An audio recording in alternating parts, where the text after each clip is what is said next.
Good morning and welcome to Radio Friends on Thursday, December the 26th, the day after Christmas, but still in the Christmas season. And today also is the beginning of Kwanzaa. And that means that our friend YVONNE Matthews is with us. Good to have you here, YVONNE. Paul, it is so good to be here. Yeah. And I pronounced it correctly, didn't I? Yes, you Kwanzaa. did. What is Kwanzaa for our listeners who do not know? Kwanzaa is a cultural celebration that starts on December 26th, as you said, and goes 7 days through January 1st. It is a celebration that was inspired by or conceived by Maulana Karenga, and he was looking for a way for us to appreciate, celebrate our cultural heritage. Yeah, the black cultural heritage.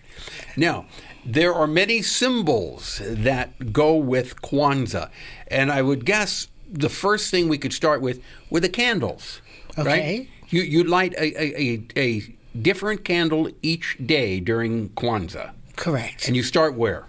So you start with the black candle, and there's a flame there, but you can't... There is a flame, but it's a very small flame. We don't want to set off the smoke detectors. Yes. But anyway, so you start with the black candle, and that represents what? The people. Yeah. And then you go to the red candle, which represents the blood, the struggle. Okay, you would light that the next day. Exactly. And then the next day you would light...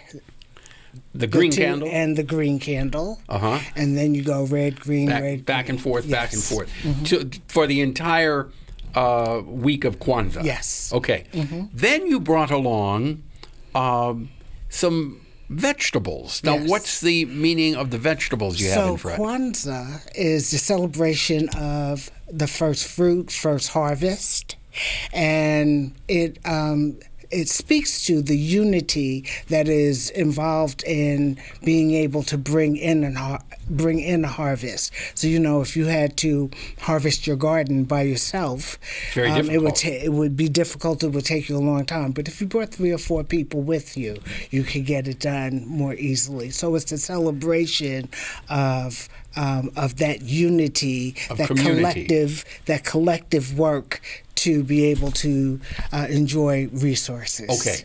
Then you also brought along, it looks like in the front, there is a mother and a child sitting in her lap. So I decorate the table with things that I like. And so the mother and child, for me, represents family.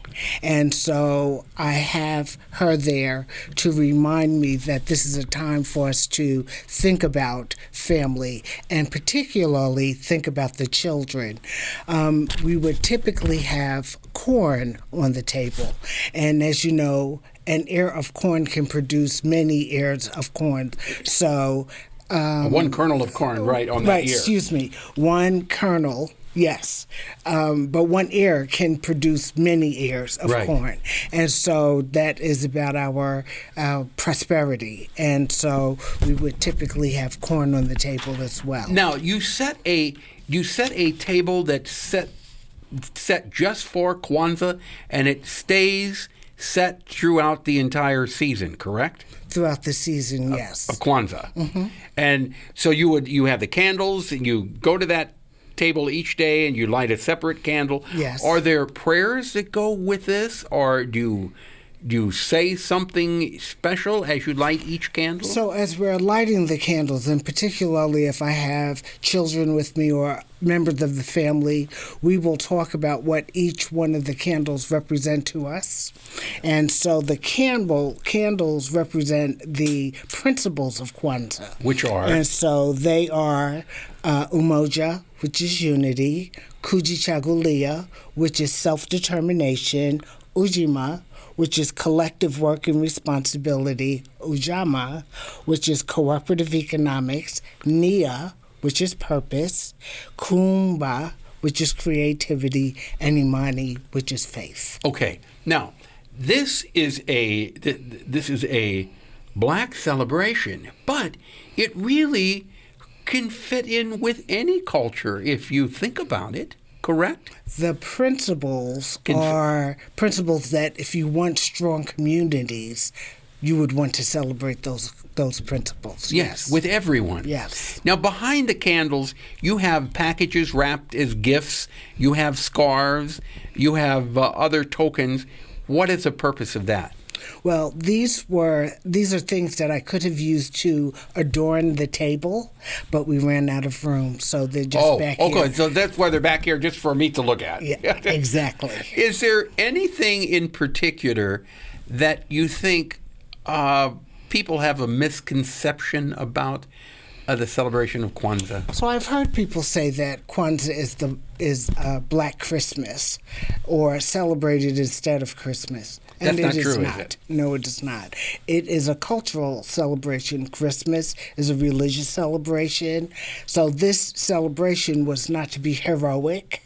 So where you're celebrating a hero. And this is not taking anything away from Christmas, because you're celebrating Christmas also.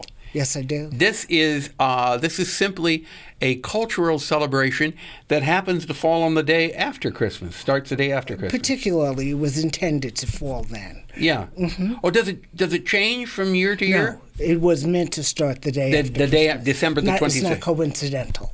It was not coincidental. Right. Okay. The other thing about the items on the table, I tried to, for as much as possible, have representations from different places on the continent of Africa. So this speaks to the diaspora. So the doll closest to you this is comes from South Africa. And the giraffe that you brought? West. Yeah. Mm-hmm. So you're trying to be as broad as you possibly can with the celebration. Mm-hmm, because there are Kwanzaa celebrations on the continent of Africa as well. Yeah. Mm-hmm. And do you do this with your family and friends? I do it with my family and friends, yes. I do it at church. And then I do it on call. So I will do a Kwanzaa presentation for Black History Month. Okay. Now, is it appropriate to say Happy Kwanzaa? You can say that. Okay. All right. So Happy Kwanzaa. Thank you. All right. And Happy Kwanzaa to you, too. Thank you, Yvonne. If people want more information, they can contact you. You're at Lincoln University Cooperative Extension Center, right? Mm-hmm. Your email is Matthew at lincolnu.edu. Yes. All right, Yvonne Matthews, thank you so much for coming by. Merry Christmas, Happy New Year, and Happy Kwanzaa. Well, thank you very much. And we'll see you in 2020 again. Okay. If there's something you'd like to hear or see, I'd love to hear from you. Drop me an email at pepperp@missouri.edu. Bye-bye.